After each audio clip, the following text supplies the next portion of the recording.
Assalamualaikum warahmatullahi wabarakatuh. Perkenalkan, saya Disdewi Randa, peserta Latsar CPNS PPSDM Regional Bandung, angkatan 38 kelompok 4. Di sini saya akan membahas tentang analisis isu kontemporer, efektivitas kinerja individu berdasarkan tupoksi. Yang pertama, kita lihat dulu tahapan analisis isunya. Yang pertama, pra-analisis, yaitu kita di sini mengidentifikasi masalah. Yang kedua, menapis isu dengan menggunakan metode USG. Yang ketiga, analisis isu dengan menggunakan metode Fishbone dan SWOT. Lalu yang keempat, kita melakukan rekomendasi pengendalian isu, pemecahan masalah dengan menggunakan tabel-tabel. Kita masuki ke tahap yang pertama, yaitu tahap pra-analisis. Di sini tahap pra-analisis kita identifikasi masalah. Isu pertama kita dapat yaitu kurangnya motivasi siswa untuk belajar menulis. Isu kedua, rendahnya kemampuan membaca siswa. Isu ketiga, kurangnya keaktifan siswa dalam proses pembelajaran. Dengan 3 isu yang telah kita dapat tadi, kita masukkan ke dalam metode USG, yaitu urgensi, artinya seberapa mendesak isu itu harus dibahas, dianalisis, dan ditindaklanjuti. Seriousness, yaitu seberapa serius isu itu harus dibahas, dikaitkan dengan akibat yang akan ditimbulkan nantinya. Yang ketiga, grow, yaitu seberapa besar kemungkinan terburuknya isu tersebut jika tidak segera diatasi sebagaimana mestinya. Setelah itu kita harus mengetahui rentang nilai metode USG dari 1 sampai 5, yaitu keterangannya sebagai berikut.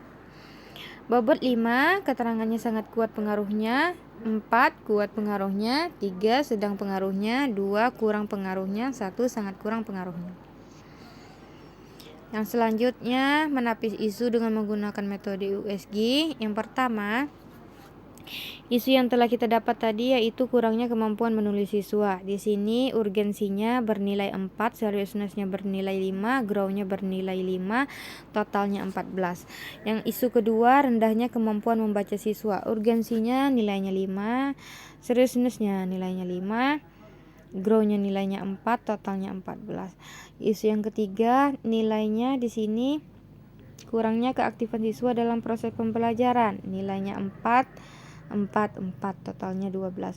Nah, dari 3 isu ini kita ambil poinnya yang paling tinggi, yaitu yang bernilai 14.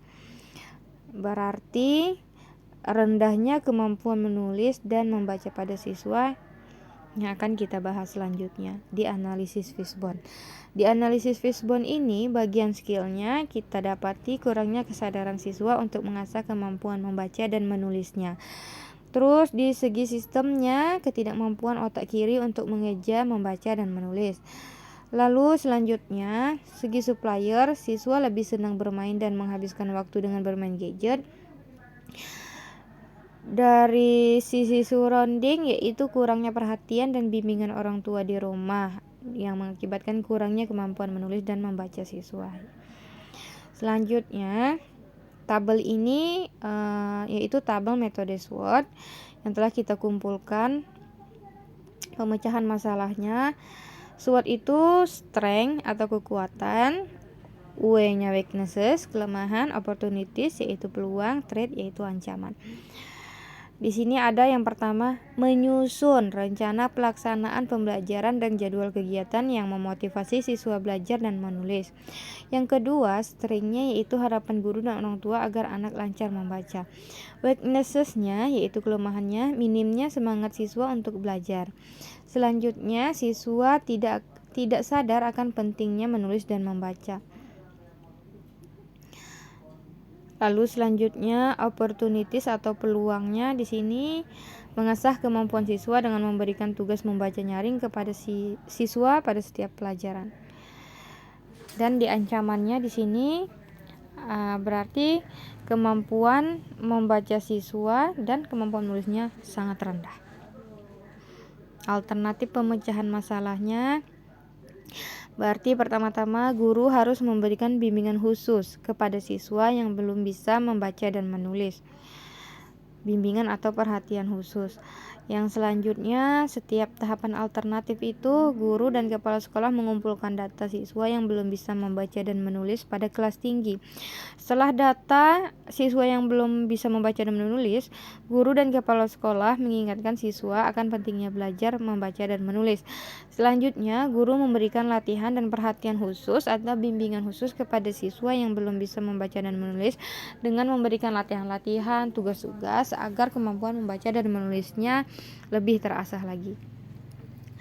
Dengan itu, hasil yang kita harapkan, semua siswa pandai membaca dan menulis dengan lancar, mengerjakan tugas mandiri dengan baik, siswa bisa memanfaatkan buku bacaan yang ada di sekolah, dan tentu para pihak yang terkait pada aktivitas ini atau pada kegiatan ini yaitu kepala sekolah, guru, dan siswa. Itulah tadi penjelasan saya mengenai analisis isu kontemporer, efektivitas kinerja individu berdasarkan tupoksi. Mohon maaf jika banyak kekurangannya. Assalamualaikum warahmatullahi wabarakatuh.